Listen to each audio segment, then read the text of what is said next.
Yes. So, meal 5. I forgot to record it because I was starving. I got it down and then I immediately remembered I didn't film that. So, but I had 100 grams of rice, 175 grams of minced beef, 100 grams of veggies. Yeah, that's that. So I thought, while I use my pots from yesterday because it's my food and I eat out of it every day. Is what it is. I thought while I'm getting on here and making tomorrow's yogurt, I would talk about why I think it's important to have a coach, especially when you're trying to, I would say all year round or when you're trying to do something, but I would say it's extra important when you're dieting. I say that because I dieted off about £80 myself over the year, like last year and about halfway through the year prior, and I got myself down to, I was about 21 stone, and I cut my calories right down to 2,500, which that is just a bad place to start. And then I ended up dropping my calories down to like 1,500 calories because, you know, I would just stop losing weight and then I would, you know, drop calories immediately when I saw that one day of not losing. And I just ended up getting myself into a rut and probably losing muscle. But on a bulk on my own, you know, I didn't place my food where it would have been the most beneficial to have it. I wasn't that strict. My steps, I knew it should have been about 10, but I let it get down to about 6, and I was like, I wasn't that bothered. I was like, well, you know, the less energy I spend on steps, the more energy I'll have to build muscle, which is just stupid. Now the difference this time is we started on the same amount of calories as I was on peak bulk when I was bulking on my own, and immediately, because of where the macros were placed, coach still had activity high, 12k steps, 20 minutes cardio post workout. I was losing weight on 3,000 at the start, 3,500 calories, and we are now like 12 weeks in, and only now have we dropped calories. We're down to 3,100 on training days, 2,800 on rest days, and I am already leaner than I got on my diet when I was at my lowest. I got to 199 pound. I'm now 198 as of this morning, and I am on training days 100 calories over, twice as much as I was on when I was a pound heavier last year. Now I would have made the emotional decisions, like, you know, I said at the start of the video, my weight was stagnant for about a week and a half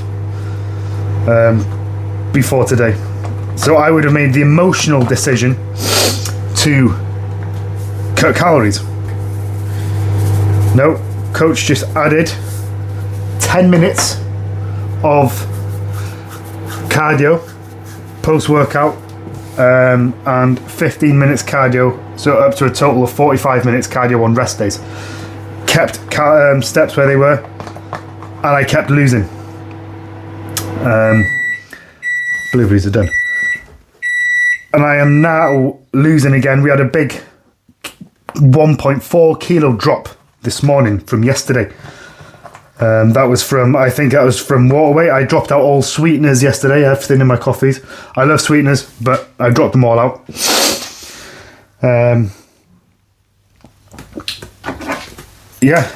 So I would have made the emotional decision to take off food when I didn't need to, and then I would have ended up in a much worse position, burning enough muscle, if it wasn't for my coach making those objective decisions rather than me making emotional decisions.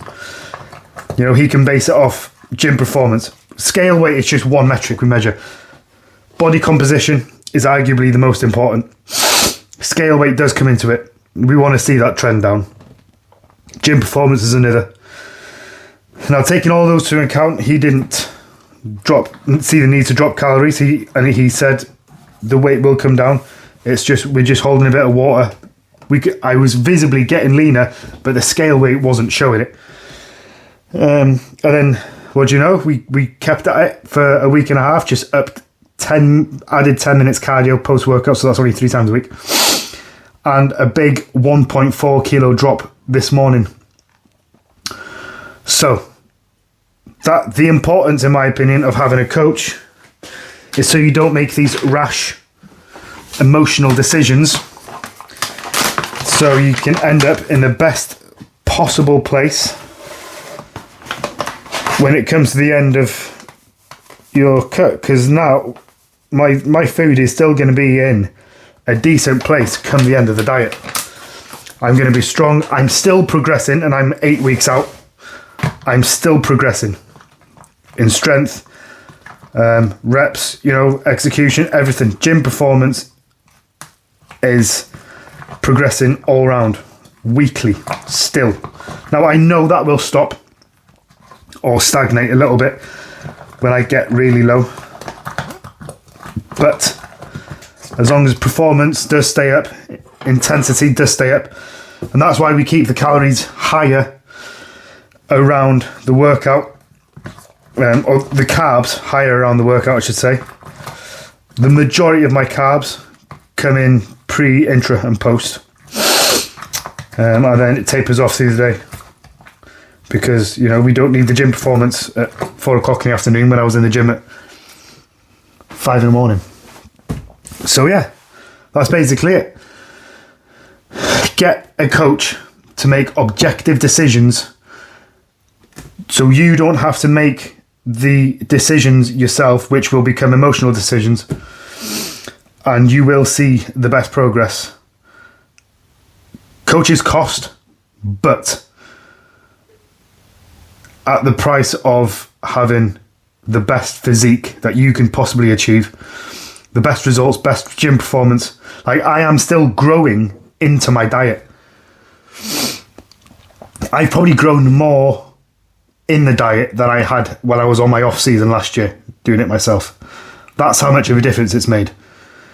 So one piece of advice to take from this: you can either message me or find a local coach. Doesn't matter, it's not an ad for me. I do coaching.